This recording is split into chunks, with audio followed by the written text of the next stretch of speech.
Sí, sí.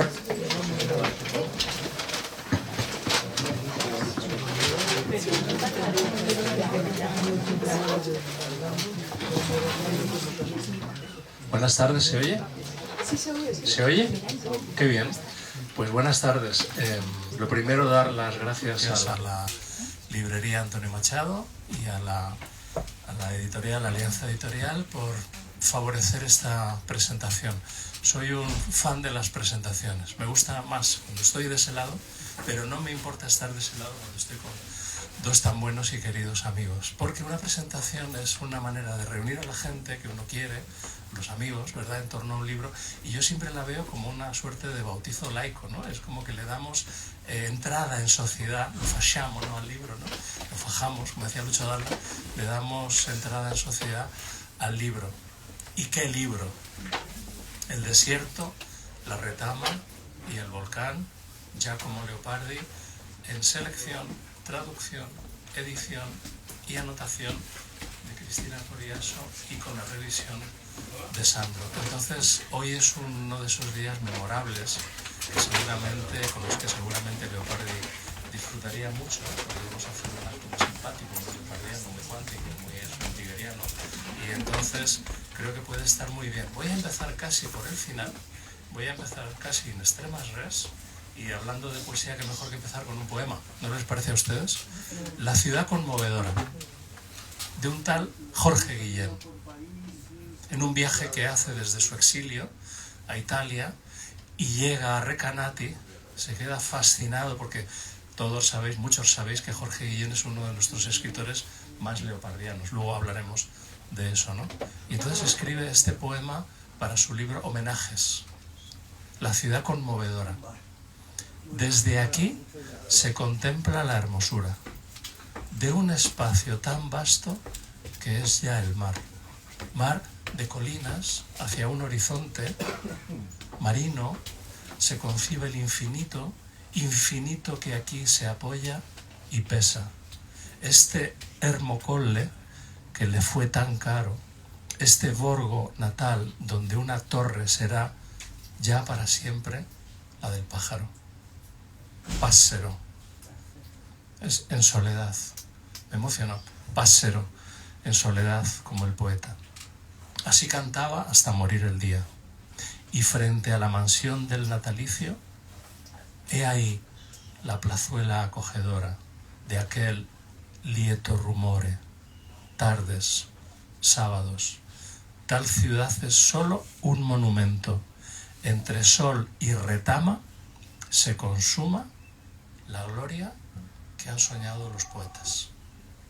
Qué maravilloso homenaje, de qué gran poeta. Tuvimos la suerte, casi muchos de los que estamos aquí, hace ahora una semana, menos un día, de asistir al epistolario entre Jorge Guillén y Lucio López Varal en Trotta, y ahora incoamos este bautizo laico de nuestro querido Leopardi a través de nuestra querida Cristina con este poema. Hemos decidido que la presentación va a ser una conversación, y yo lo que voy a hacer es presentar el libro y luego, según la propia selección que ha hecho la autora, ir leyendo algunas anotaciones e ir preguntándole y tejer una conversación entre los tres. El libro tiene un prólogo muy conciso, muy certero, muy breve, pero muy acertado, que les invito a que lo lean porque ahí explica ella lo que ha elegido del gran autor, básicamente sus tres grandes obras.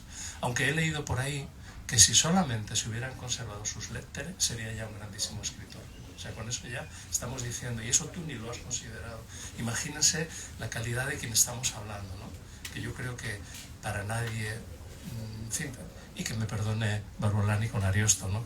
Tú me perdonas, pero digamos que después de Dante, y me perdona Cristina, es que claro, teniendo aquí enfrente a Ariosto cualquiera se atreve, pero me va a perdonar Cristina Barbolani que después de Dante yo creo que ya lo siguiente de lo que tenemos que hablar con exaltación absoluta es de Leopardi, ¿no? Que tiene mucho de Dante, como ahora veremos, ¿no? Y entonces lo que hace Cristina es coger el Zibaldone, y ahora viene una pregunta también al traductor y a la traductora, los opúsculos morales, operette morali, y los cantos. Miren, Leopardi tiene algo en común con, por ejemplo, Fray Luis de León, con San Juan de la Cruz, con John Manley Hopkins, y es que con un puñado de poemas, 20 poemas, 30 poemas, como Garcilaso, apenas 4.000 versos, con ese puñadito de poemas se convierte en un escritor universal, que tiene una calidad insondable. Ahora vamos a comentar dentro de un momento El infinito en la traducción que nos propone Cristina con su grupo de traducción, lo vamos a comentar un poco, porque es un poema infinito realmente, es un poema inacabado, infinito, que no se acaba nunca, ¿no? Decía precisamente Osip Mandelstam, quizá uno de los mejores comentadores de Dante, ¿no?, en su libro sobre Dante, decía que un clásico es ese autor que aún no hemos leído. Bueno, pues Leopardi es el que aún no hemos leído y tenemos hoy la suerte de que lo vamos a leer por primera vez. Entonces eso es una maravilla, ¿no? ¿Y qué ha hecho Cristina? Ha hecho una selección dividida en 6 apartados de los opúsculos morales, de los poemas y de el Zibaldone. Yo solamente he echado en falta en los poemas mi querido Passero. Yo lo he echado en falta para la segunda edición. He echado en falta todos los cantos que no he elegido. Pero bueno, luego hablaremos, si me dejáis, después de Infinito, me gustaría mucho hablar del Pájaro Solitario, aunque no esté en esta edición, porque quiero haceros una pregunta, ¿no? Entonces, bueno, ha elegido una serie de cantos, ha elegido y una serie de motivos del Zibaldone.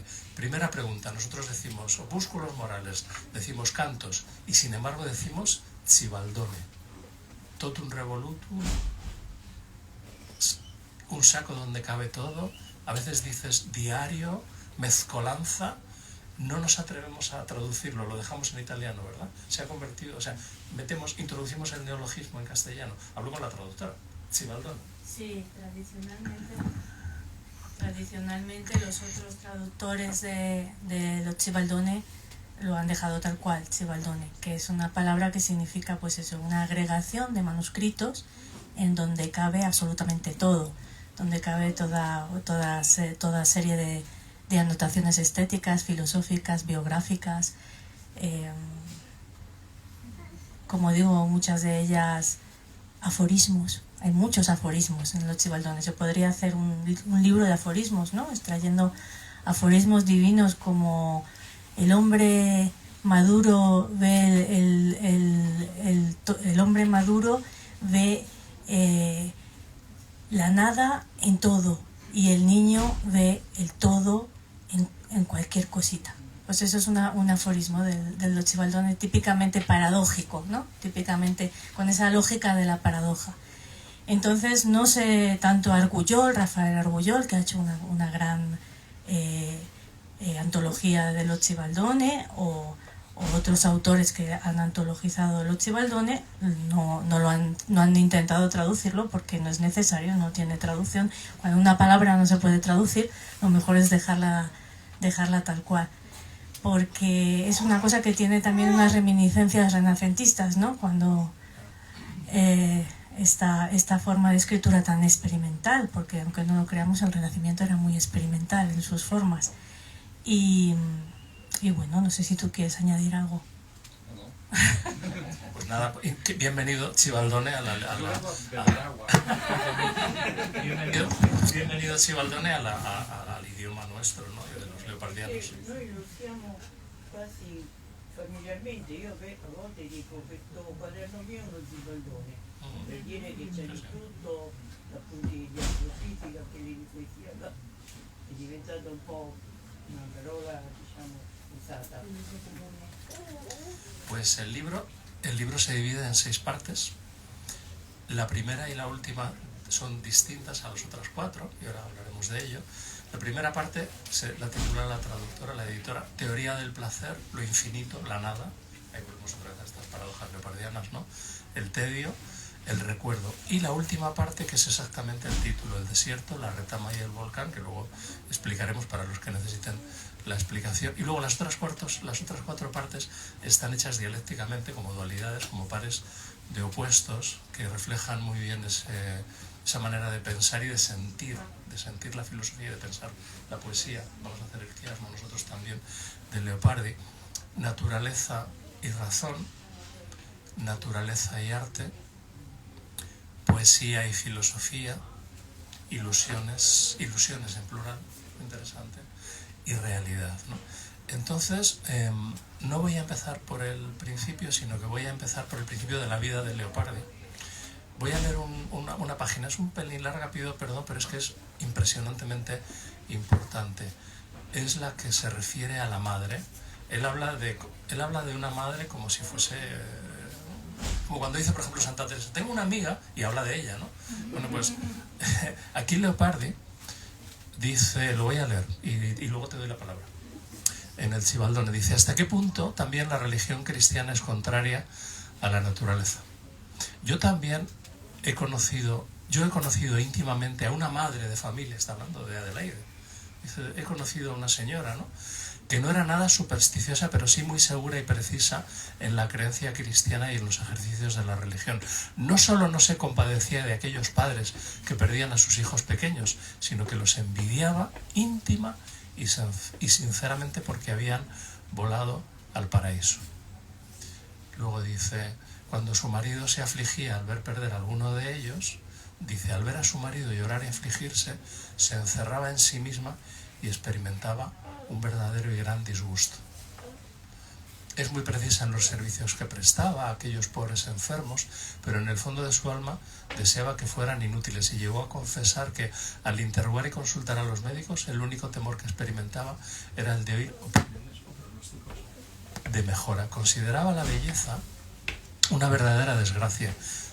Y ahora saben que Leopardi con la enfermedad que tuvo, pues digamos que Brad Pitt no era, ¿no? Y además era más pequeño que mi medio fraile, porque mi medio fraile, mi senequita, medía 1,48 y Leopardi medía 1,41 y encima con dos jorobas, una delante y otra detrás, fruto de aquella horrorosa enfermedad ósea, tuberculosis ósea que tuvo, ¿no? Entonces, claro, Leopardi hablando de sí mismo en tercera persona, dice, consideraba la belleza una verdadera desgracia y viendo a sus hijos feos o deformes, se está citando a sí mismo, daba gracias a Dios por ello. No por heroísmo, sino con toda sinceridad. No procuraba de ninguna manera ayudarlos a esconder sus defectos. Al contrario, pretendía que al verlos ellos renunciasen totalmente a la vida en su primera juventud. Y si se resistían, si buscaban lo contrario, si en alguna mínima parte lo lograban, ella se indignaba, rebajaba sus éxitos todo lo que podía, etcétera, etcétera, etcétera. Y termino para no... Sentía infinita compasión por los pecadores, pero poquísima por las desventuras corporales. Esta es la idea, al menos en este momento, porque Leopardi tiene un pensamiento voluble, y va cambiando, y va matizando, y a veces se contradice, y a veces se niega a sí mismo, pero esto, que diga esto un muchacho enfermo, que no ha salido nunca de su casa porque se lo han prohibido, incluso cuando intenta lo del pasaporte no lo consigue, ¿no? Que diga esto de su madre es tremendo. Entonces pensemos ya no en la infancia, la primera juventud, los primeros 20 años hasta que va a Roma, de un hombre que escribe unas poesías insondables de una profundidad infinita, y ahora tenemos la suerte de que vamos a oír cantada El infinito por una maravillosa cantante amiga de Cristina, de su grupo de traducción, y escribe 4.500 páginas, no me han oído mal, en 7 meses escribió 1.200 de una tacada, 4.500 páginas del famoso Zibaldone, en el que habla de filología, habla de filosofía, habla de sus paseos por el campo, habla de ética, habla de toda la historia de la literatura, habla de todas las reflexiones que a un ser humano le pueden caber, habla del suicidio, habla de Dios, habla de la naturaleza. Y tiene a un padre que dice Pietro Citati en su biografía que el padre era una mezcla de señor del antiguo régimen y personaje de una ópera bufa de Rossini, que iba con el sombrero dando limosna y tal, ¿no? Y esta Adelaide, la madre, que cuando se muere un hijo da gracias a Dios, que bien, ¿no? Voy a comentaros un poco este pensamiento, lo que sentí cuando lo traducía, ¿no? Claro, yo lo traduzco y luego Alessandro lo aligera, que conste que ha sido una labor entre los dos. Pero era muy importante ponerlo en la antología, porque da una idea del ambiente que se vivía en casa Leopardi. Una madre con una religiosidad, como ha explicado muy bien Ángel. Esto funciona. Sí. Una religiosidad, como ha explicado muy bien Ángel, perversa, tenebrosa, que niega totalmente el eros, la vida terrena, y que incluso se alegra porque era algo que sucedía continuamente en la época y que a ella le sucedió, cuando los niños morían nada más nacer. Lo que más le interesaba y lo que más le importaba es que hubieran sido bautizados para que fueran expeditivos, derechos al cielo, ¿no? Entonces imaginad esta mujer vigilante, controladora, incapaz de ninguna calor hacia los hijos, frenaba todo, digamos, el impulso, el eros en Giacomo Leopardi. ¿Y quién le abre el camino del eros? El padre.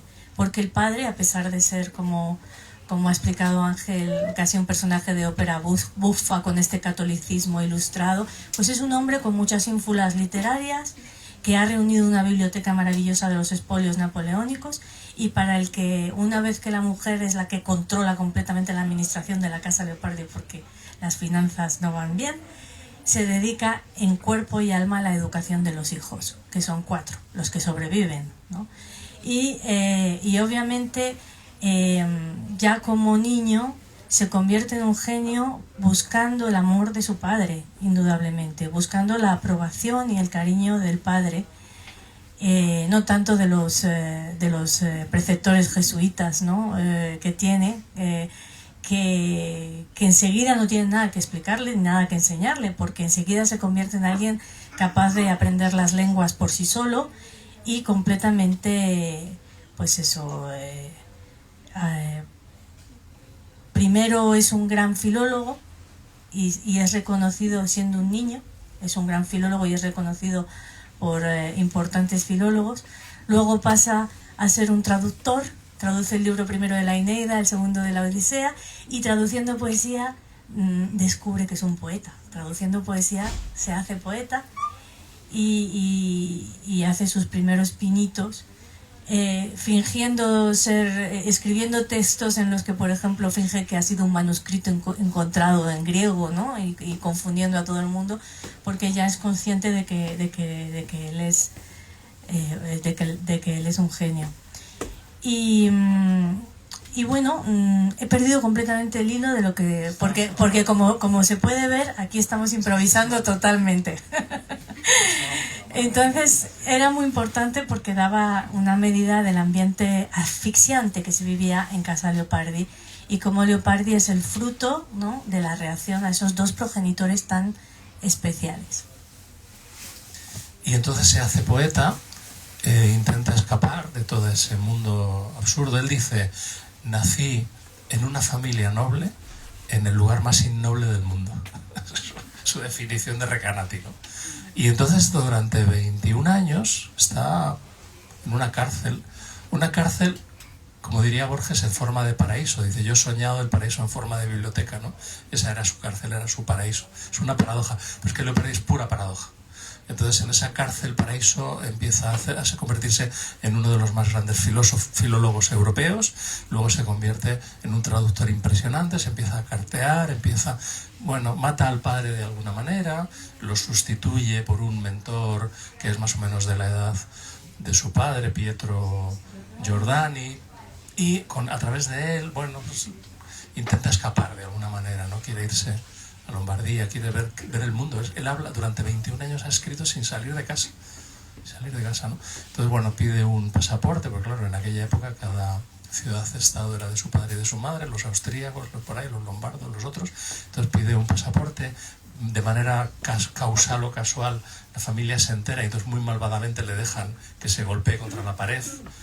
Y seguramente a los pocos meses de esa primera frustración de no poder escapar de la cárcel, en ese otoño del año 19, paseando por el pueblo, saliendo de casa, subiendo hacia una colina, se encuentra con un muro y se encuentra con un lugar maravilloso. A 10 kilómetros se ve el mar, se ve el Adriático al fondo, y entonces él se sienta. Él era un gran contemplativo, lo que más le gustaba de este mundo era la soledad, el silencio. Cuando llega a Roma se horroriza del ruido y de tener que estar todo el día hablando con todo el mundo.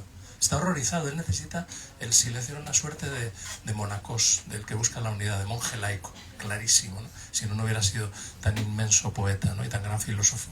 Bueno, luego también tiene su lado alfieriano, Sí, también, claro. que eso es muy interesante, ¿no? Porque él cuando aún es un niño y cuando es un infante, tiene un temperamento completamente imaginativo, juega con sus hermanos a que es Héctor, contra Aquiles elige la figura del perdedor, que eso no es casual sin duda, pero desde luego él ensalza a los antiguos, ensalza las virtudes antiguas, las ilusiones antiguas, y en ese sentido él cree haber nacido como Alfieri para ser un hombre de acción. Lo que pasa es que sus ilusiones se truncan cuando a los 15, 16 años, en la edad del desarrollo, desarrolla esta tuberculosis ósea, esta deformación de la espalda.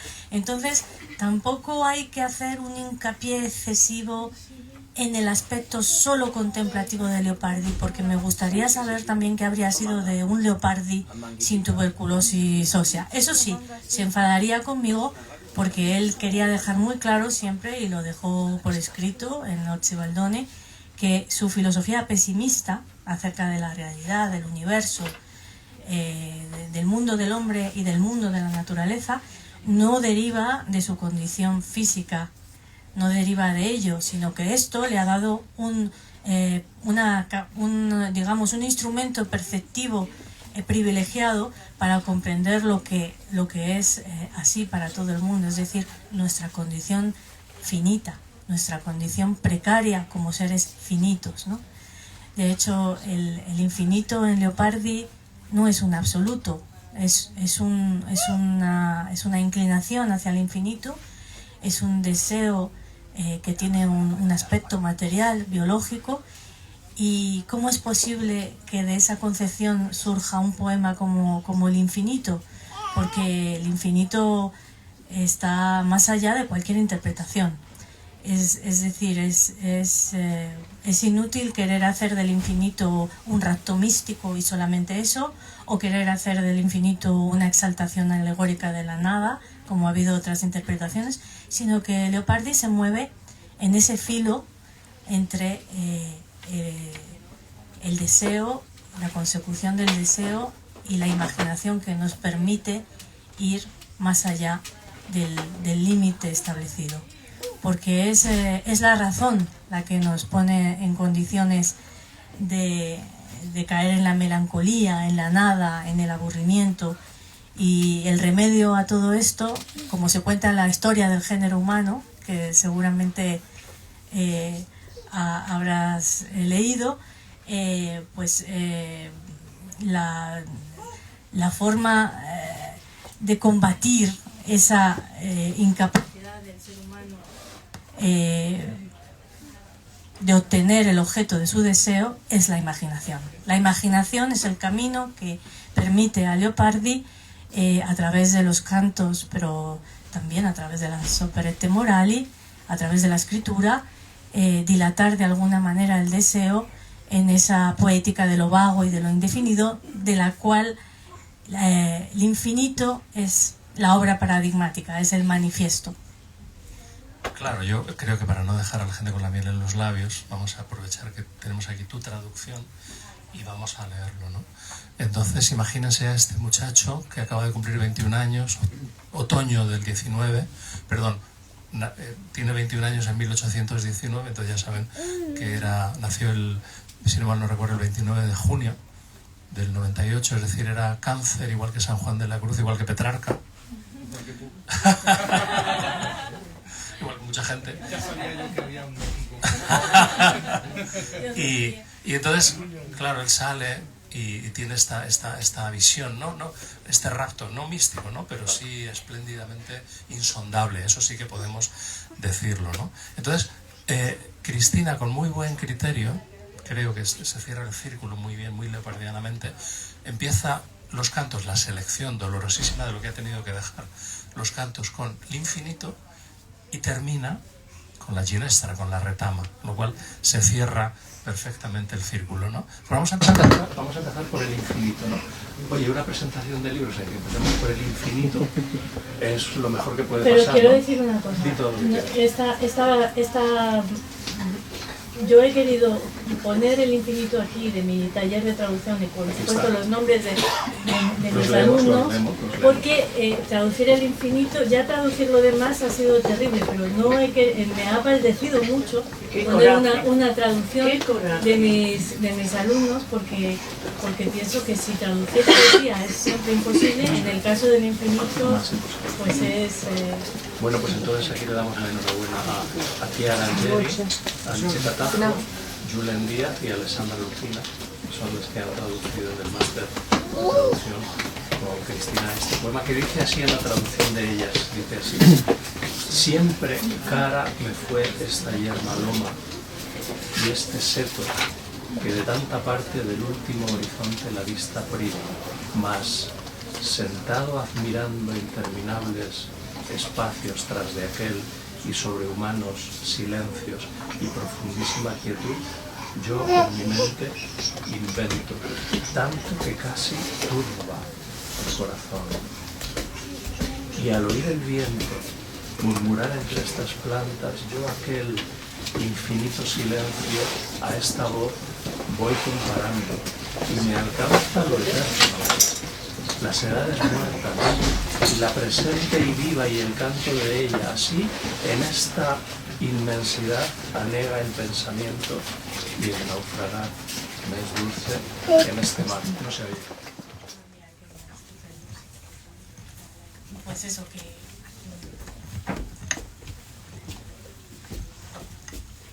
que todo lo que luego teoriza acerca del infinito a lo largo del Lochibaldone, digamos que él ya lo ha intuido previamente y lo ha transmitido en esta obra poética universal, ¿no? Que es uno de los poemas más traducidos universalmente y que no tiene parangón. Con lo cual es muy interesante interpretar el infinito a partir de los razonamientos de después, pero teniendo en cuenta eso, que primero es la intuición poética y luego él reconstruye el pensamiento que emana del infinito. Sobre eso quería hacerte una pregunta, porque si nosotros hablamos de Leopardi en cualquier... sí funciona. Si nosotros oímos hablar de Leopardi en cualquier cultura, pero sobre todo en Italia, nadie niega que Leopardi es el más grande poeta, etcétera, etcétera. Pero sin embargo no aparece en las historias de la filosofía. Es un ensayista menor, o sea, no se le considera. En cambio tú aquí sí que lo has considerado. Y hablas de poesía y filosofía. Y él mismo dice de sí mismo, si no te he leído mal y lo tengo subrayado, que la poesía es la emoción de la filosofía. Y la filosofía es el pensamiento emocional desarrollado prosaicamente. O sea, que no son dos cosas. Háblanos de eso porque me importa mucho. Porque además tú, que has hecho primero filosofía, luego hiciste filología italiana y luego hiciste la tesis sobre la filosofía en Leopardi, por decirlo así, más o menos, tienes aquí a tus directores en primera y en tercera fila, pues me interesa mucho que nos hables como filósofa del Leopardi filósofo. Claro, la filosofía, todo en Leopardi es bifronte. Por ejemplo, la razón es bifronte, porque hay una razón que destruye, que marca los límites de las cosas, los límites ciertos de las cosas, y que nos lleva a la desesperación y al absurdo. Es la razón geométrica, la razón calculadora, instrumental, la razón ilustrada, ¿no? Abstraída de toda consideración. Pero hay otra razón que sería la de una ultrafilosofía, que reconoce los límites de la razón y reconoce cómo un filósofo que fuese enteramente, puramente racional sería un engendro que enloquecería y no podría. Es decir, hay una razón que reconoce los límites de la razón y la fuerza de la ilusión en nuestras vidas. Entonces el entero filósofo es el que siente e imagina, es el que pone en contacto la racionalidad con el sentimiento y la imaginación. Es un poco el discurso también de María Zambrano, ¿no? Con su razón poética. Y de Leopardi siempre se ha dicho que es el filósofo poetante, porque otro pensamiento maravilloso del filósofo, la solemnidad de la filosofía es reconocer que nos podríamos haber ahorrado la filosofía y que la racionalidad hay que contralimitarla, no nos puede llevar a un derrotero sin salida, ¿no?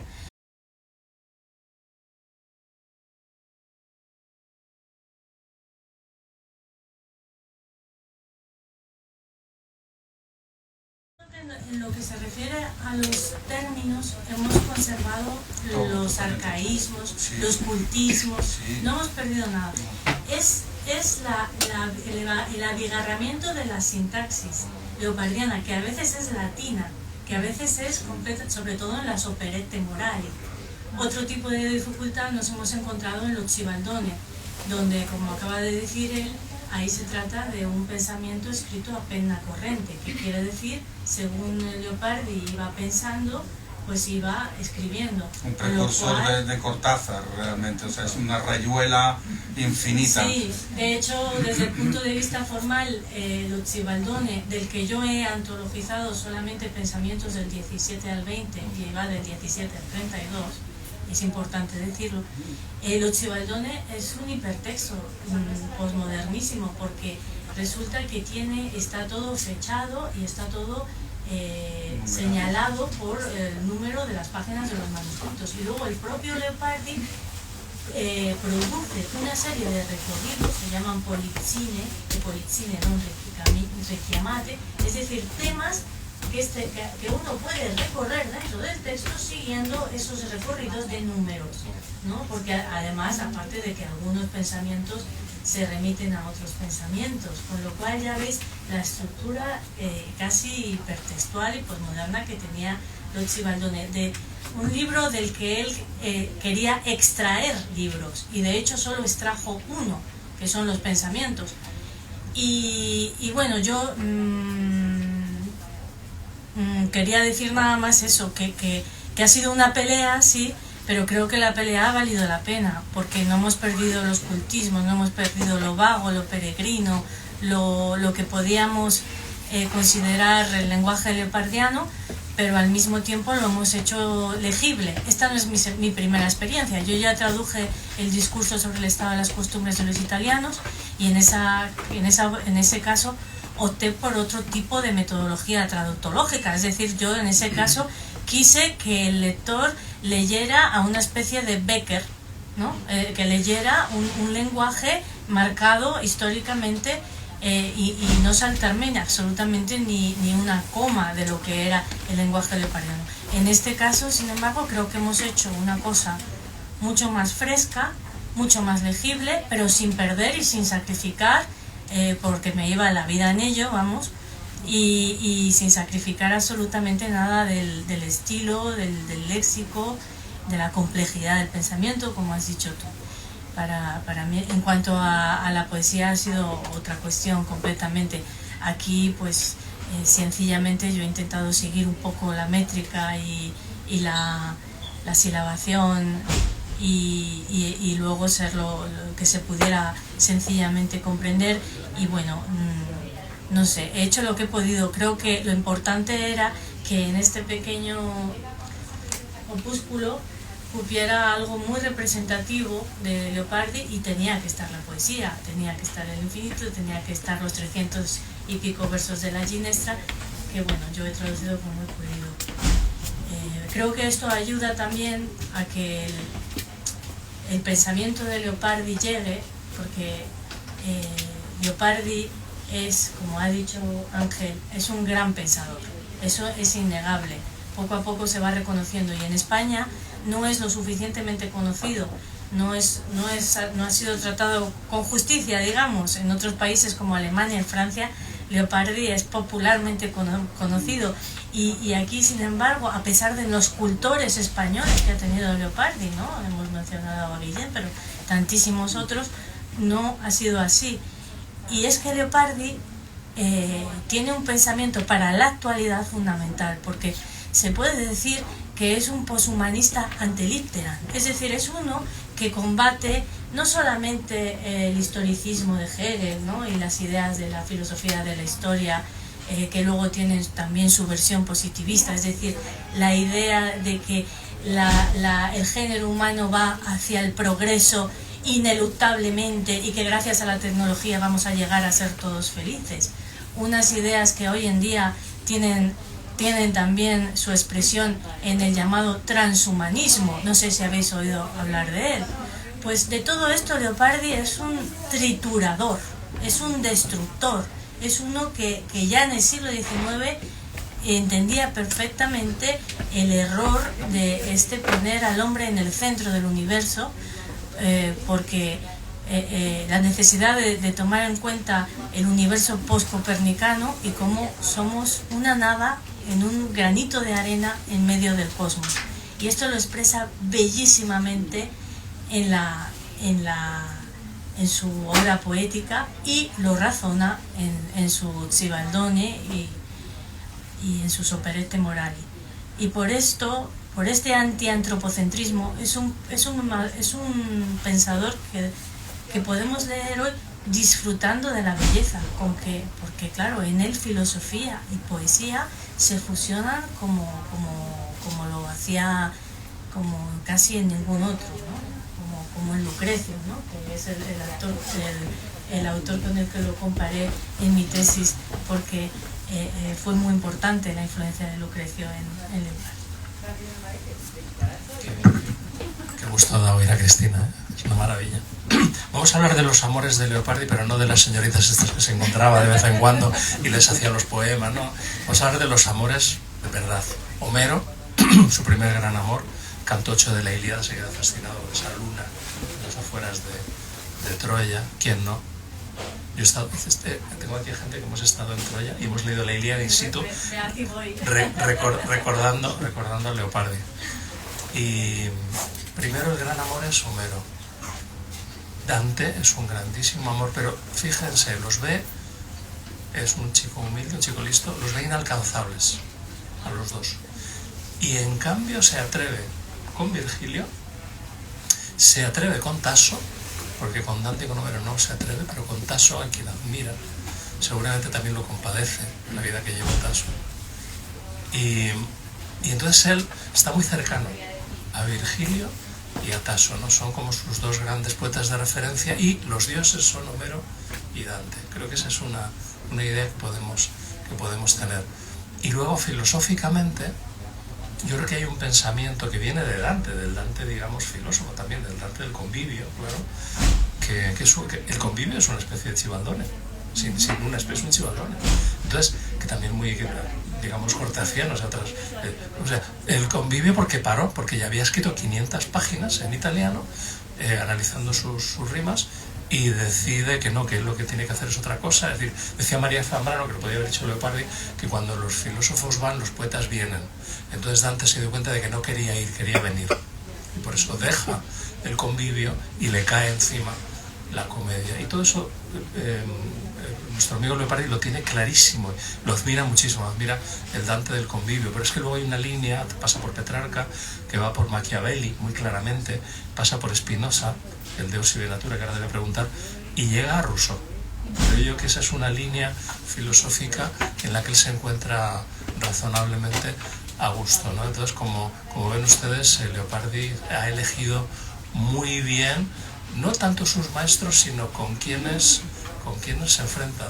Decía Nabokov que él, cuando escribía, siempre tenía detrás a sus grandes maestros, tenía Shakespeare. Y entonces, claro, cuando tú estás escribiendo y tienes detrás a Shakespeare que te está leyendo, pues claro, entonces eso a Leopardi también le pasaba. Él tenía a Virgilio, tenía a Tasso, los tenía detrás, o tenía a Rousseau, o tenía a Machiavelli. Me gustaría que me hablases también de tu experiencia con eso. Bueno, él tenía una concepción de la escritura claramente dividida, como en tantos otros autores, pero él de un modo especial, en antiguos y modernos. Y curiosamente, en esa división entre antiguos y modernos, Dante era un antiguo. Entonces, claro, era un poeta de la imaginación, frente a otros poetas, a lo mejor antiguos, que ya eran sentimentales. Exactamente, Ovidio, no es que le odie, pero dice que más que es pertinaz, que tantas imágenes, tanta descripción, cuando Dante llega, dice en 2 versos, pinta, y el lector perfectamente imagina, el lector es guiado y ve las imágenes en 2 versos, y el otro pues describe, pero no consigue la viveza de las imágenes que puede conseguir Dante Alighieri. Luego cuando habla del exilio, dice, miren qué diferentes se tomaron el exilio el uno y el otro. Ovidio siempre quejándose y Dante escribiendo la Divina Comedia. Es verdad, no me acordaba de que eso estaba. Pero vamos, que la división antiguos-modernos es fundamental. Decía Sanbez que Leopardi es el último de los antiguos y el primero de los modernos, y es verdad, porque él concebía muy bien la altura que habían alcanzado los antiguos y consideraba que eso ya no se podía recuperar. O sea, aquí hay una operetta morale que se llama Parini, Ovvero della Gloria, donde lo explica perfectamente, ¿no? Dice, inspirándose en Isócrates, en las operettes de Isócrates, dice justamente esto: si tú coges una obra antigua y la traduces y le quitas el estilo y dejas solo la sentencia, que es el pensamiento, ya no hay obra. Aquí hay una altura en el estilo, en la forma de escribir que tenían los antiguos, en ese arte excelso, que en la modernidad se ha perdido. En la modernidad, y claro, su bestia negra es el mundo de Francia, de la Francia en la que realmente lo importante son las sentencias, y donde la expresividad va perdiendo fuerza en detrimento, o sea, la racionalidad va ganando terreno, y por lo tanto los términos van ganando terreno frente a la expresividad y las palabras, por lo cual es un poco lo mismo que luego va a decir Pasolini, ¿no? Hablando de los dialectos italianos. Estamos perdiendo la capacidad expresiva porque es la tendencia natural del ser humano hacia una racionalización cada vez mayor, y eso también ocurre en las artes. ¿Cómo se alcanza la simplicidad? Pues con un enorme estudio, con un enorme cuidado cultivo de los antiguos. Todo esto Leopardi lo tenía muy presente, y claro, nosotros hemos hecho algo que es que vosotros vais a poder disfrutar un poquito del estilo leopardiano. Hemos luchado por ello, pero de lo que sí vais a poder disfrutar seguro es de las ideas de Leopardi, que eran muy importantes, ¿no? Y que, como os he dicho, desde el punto de vista filosófico era muy potente. Bueno, seguimos adelante. Como luego tenemos que dar la palabra también al respetable, llevamos ya casi una hora, no quiero dejar pasar la Ginestra, que además está en el título, ¿no? El desierto, la retama y el volcán. Nápoles, 1833, Torre del Greco, el Vesubio. Lo ve además así, ¿no? Él se debe imaginar se ha quedado así, ¿no? Aterrorizado, paseando por allá.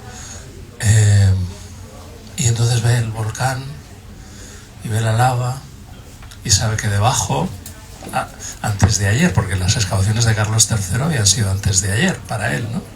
Había aparecido, estaban ahí abajo, ¿no? Las ciudades como esqueletos de una posibilidad, el Ubisún, ¿no? ¿Qué se hizo, ¿no? Que diríamos nosotros con Jorge Manrique, ¿no? Y ahí están debajo, ¿no? Del volcán. Y ahora lo que hay, ya esas ciudades están abajo, toda esa historia, 1800 años nos contemplan, diría a la manera napoleónica, ¿no? Y lo que hay encima es la florecita, y él ve esa ceniza, ese volcán, a esos campesinos en los viñedos, se hace de noche, ve las estrellas, y de repente en un rapto, estoy, digamos, releyendo rápidamente el poema, ¿no? De repente en un rapto ve la tierra desde las estrellas y ve que la tierra es un minúsculo pistilo en medio de un mare magnum de la naturaleza que ni sabe que existe. La tierra, imagínate, tú y yo, ¿no? Y entonces luego revuelve, y entonces hace un juego ahí impresionante que te vuelve loco.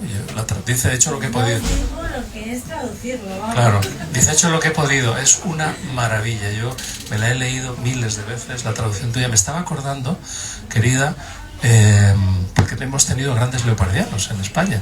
Quizá hemos citado a Guillén, pero el leopardiano más poderoso de la generación del 27 es Cernuda. Y donde habita el olvido es totalmente Leopardi, ¿no? Es clarísimo, ¿no? Pero es que antes también tuvimos a Unamuno, y yo no sé cómo sería la cosa. Fíjense, Unamuno traduce la Ginestra en el 1899, y luego él, al enfrentarse, ¿verdad?, a Alfonso XIII, acaba exiliado en una isla, Fuerteventura, volcánica. Y claro, yo me meto en los zapatos de Unamuno, paseando por el volcán y viendo la retama y acordándose de Leopardi, que él tradujo hacía 27 años. Es que Unamuno era leopardiano en las entrañas. Lo que pasa es que no era un italianista, y entonces mi maestra Rosario tiene un artículo justamente sobre la traducción de Unamuno de la Ginestra, donde se ven pues los errorcitos que el pobre Unamuno, que no era italianista, afrontando un texto tan sumamente difícil, pues cometía.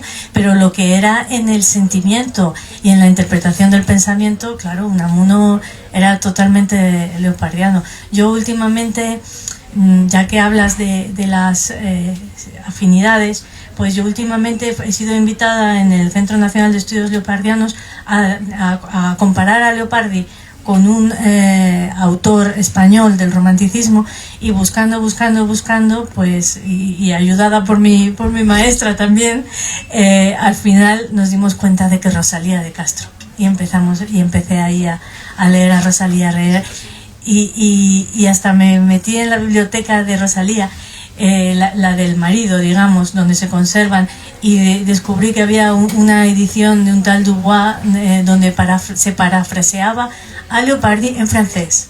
Entonces es muy posible, puesto que ella era la que leía francés y no su señor marido, que también era un intelectual, es muy posible que ella leyera las paráfrasis de este Dubois, de Leopardi, y he encontrado en sus orillas del Sar, yo he encontrado analogías que quizás no se puedan demostrar científicamente, pero que a mí me han llenado de mucho entusiasmo, ¿no?, como investigadora. Así que sin duda sí, la presencia de Leopardi, pero ahora creo que es necesario una presencia más de calle, ¿no? Ese es el cometido de esta Bueno. Sería muy bonito leer eso que has mencionado, la estrofa cuarta. ¿La lees tú? Esto es improvisado.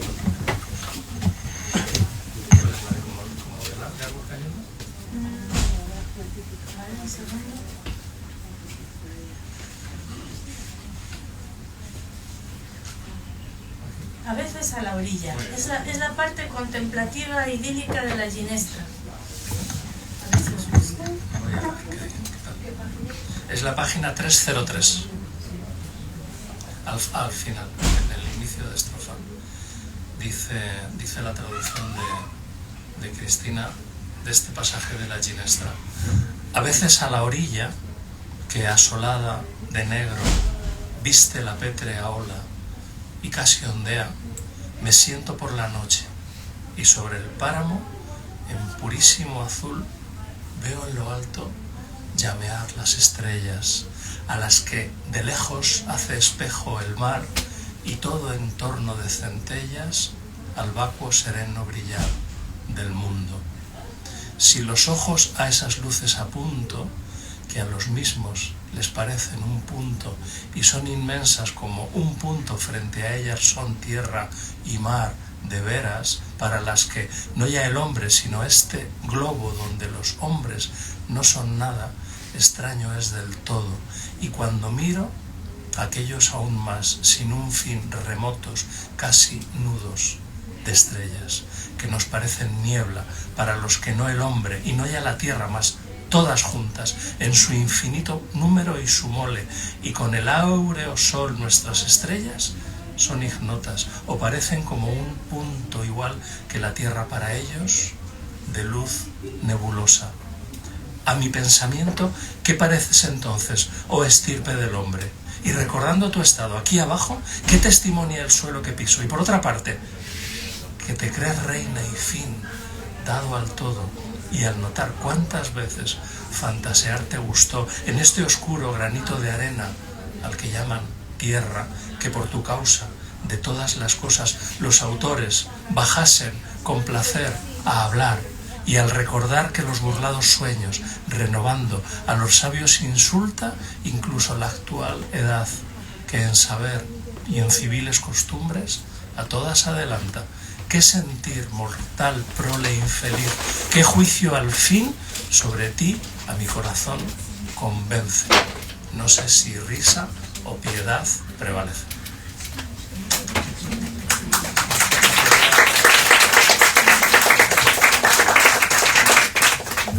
¿Le damos la palabra al respetable? Respetable, es su momento.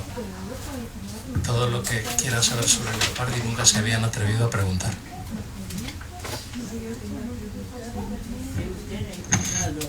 Actividades con autores españoles, ya lo he dicho aquí, Rosalía de Castro, Unamuno, e io, sin embargo, l'ho incontrato in un poeta portoghese, Pessoa. Sobre todo Ricardo Reis, en el... Sí, de los... mucha cosa en Pessoa, sí.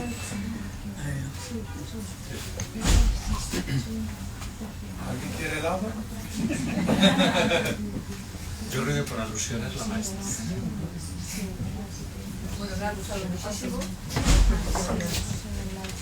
Habéis hablado de que y cómo a través de vuestra conversación os habéis puesto en evidencia el centro del pensamiento de Leopardi, de la vida, todo, ¿no? Todo de una manera muy profunda y al mismo tiempo muy amena. O sea, me ha gustado muchísimo vuestra exposición, todo lo que habéis dicho. Sí, sí. Llevamos 15 días ensayando. Que parezca improvisado. Bueno, es la primera vez en mi vida que hago algo así, pero lo hago porque me lo ha pedido mi amigo. Me ha dicho, tú no prepares nada, te voy a hacer preguntas. Y yo, vale, como si fuese otro tema, ¿no? Pero... ¿Más comentarios? Quería deciros que, aunque parece un filósofo muy pesimista, Leopardi es un filósofo vitalista y además es cómico. O sea, las operette morali son de extrema comicidad, de no parar de reír, de carcajearse, además de nosotros mismos, del género humano, con lo cual no creáis que vais a llorar y que va a ser todo idílico si os animáis, sino que os vais a reír, y de verdad, porque las 8 operette morali que hay aquí son casi todas desternillantes. Empieza con el pobre islandés, pues, que va huyendo y se encuentra con la naturaleza, y entonces luego al final llegan un par de leones y se lo comen.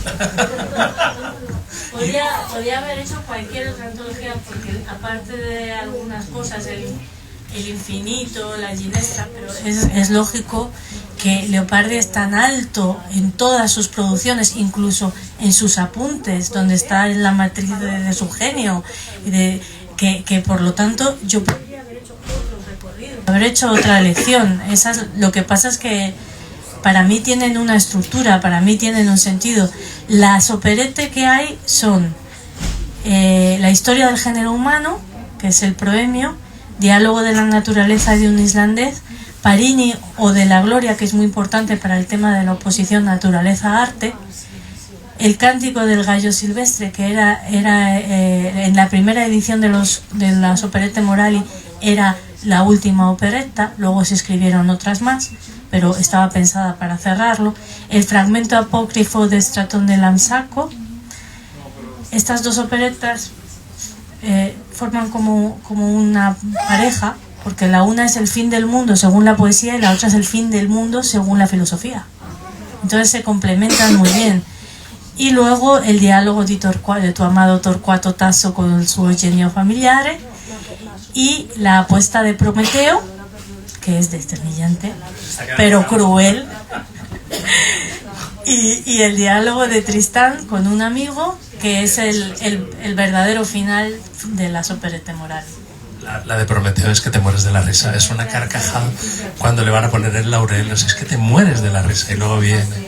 Es genial. Si no hay preguntas y tenemos un minuto, yo tengo una pregunta que hacerle a Cristina. ¿Puedo hacerte una pregunta más? Es que no quería dejarla porque me voy a mi negociado. Yo tiro barro para casa. Mira, otra vez en el poema infinito, inmensidad, naufragar, silencio, lo eterno, no vuelve a usar estos verbos, sobre todo naufragar, no los vuelve a usar Leopardi, y son verbos típicos del lenguaje de la mística.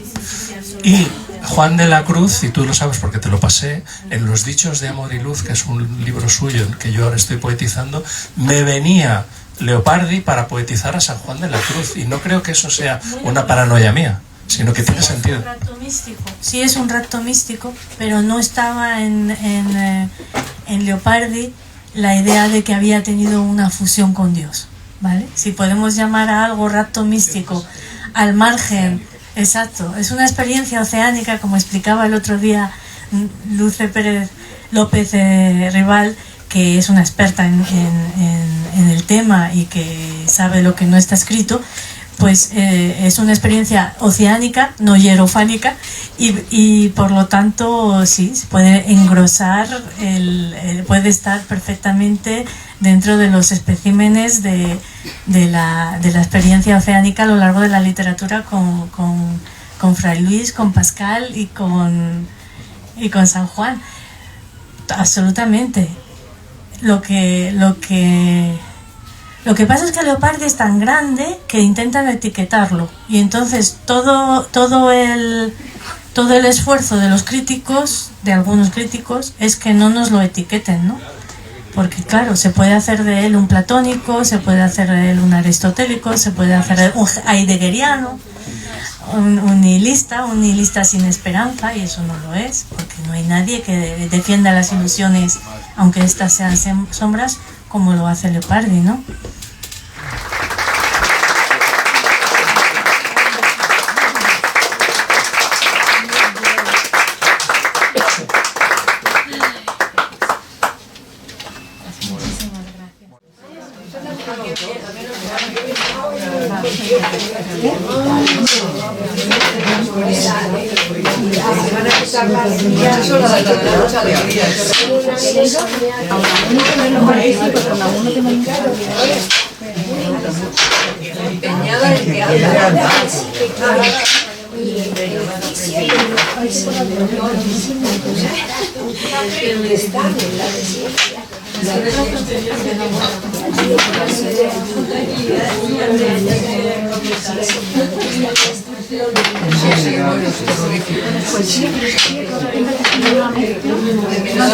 Hola.